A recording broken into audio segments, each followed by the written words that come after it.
This is our calf foam rolling routine. So what you want to do, so this is set up in the corner of my little living room. But with the foam roller, the way that you want to break it up is that you want to be able to roll from here to about here, just for the beginning. So it's your Achilles. All right, and then what we're going to do is we're going to use the foam roller. So I'm going to keep this leg bent, hands right by my side, lift the hips up.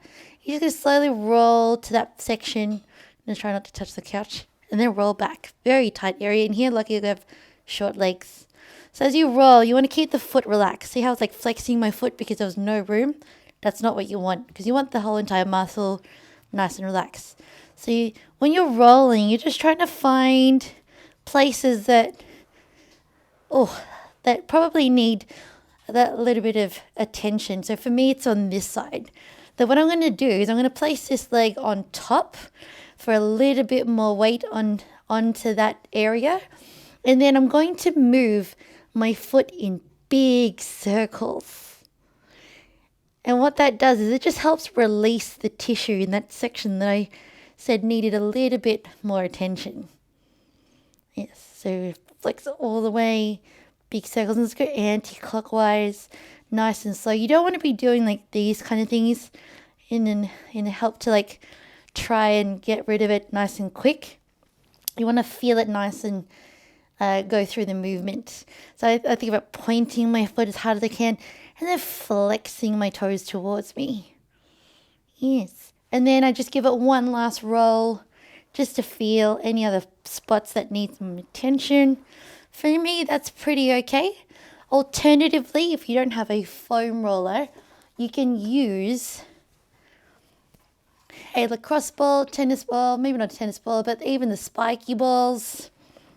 And you pop that underneath. Obviously, you don't need to lift your hips up as much because it's quite close to the ground. And you can just use your body weight to push down into that area. So you can like go around, find little spots. If you want, go 20 cent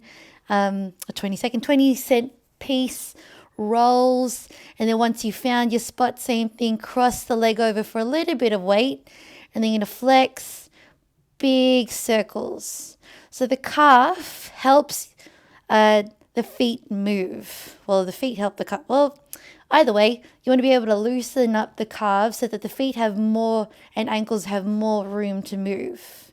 All right, so that's why even though it feels like it's a calf thing, we're using the feet to try and release the area and the ankle.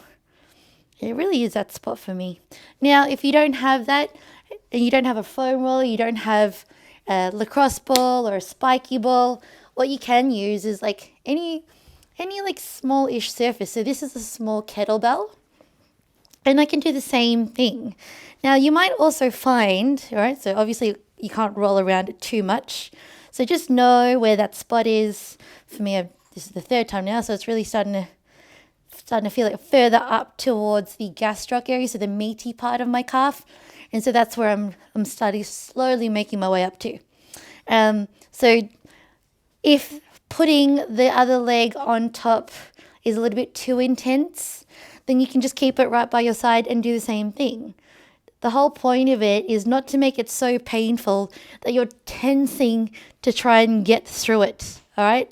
You want to get to a stage where if your brain is thinking that it's so uncomfortable it can't handle it, then it's just not going to let that tissue release as easily.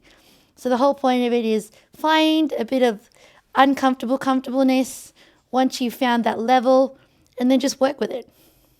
You might find as your tolerance builds up, then you can start adding body weight on top.